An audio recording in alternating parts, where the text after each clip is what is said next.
Junior NTR గారికి హైదరాబాద్లో ఒక యాడ్ షూటింగ్ చేస్తున్నప్పుడు చిన్న చిన్న దెబ్బలు తగిలాయంట.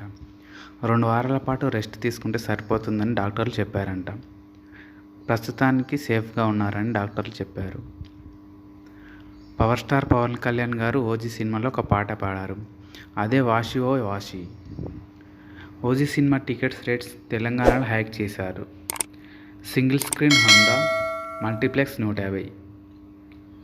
ప్రీమియర్ షోకి 800 ఉంది. ఈ సినిమా ట్రైలర్ 21న రిలీజ్ చేస్తున్నారు. హీరో ధనుష్ యాక్ట్ చేసి డైరెక్షన్ చేస్తున్న సినిమా ఇడ్లీ కొట్టు. ఈ సినిమా ట్రైలర్ ఈ నెల 20న రిలీజ్ చేస్తున్నారు. దీనిలో హీరోయిన్ నిత్య మీనన్. ఈ సినిమా అక్టోబర్ 1న రిలీజ్ అవుతుంది. కాంతారా లెజెండ్ చాప్టర్ 1 ట్రైలర్ ఈ నెల 22న రిలీజ్ చేస్తున్నారు. ఇలాంటి మరిన్ని ఇన్ఫర్మేషన్ కోసం ఛానల్ సబ్స్క్రైబ్ చేయండి. Thanks for watching.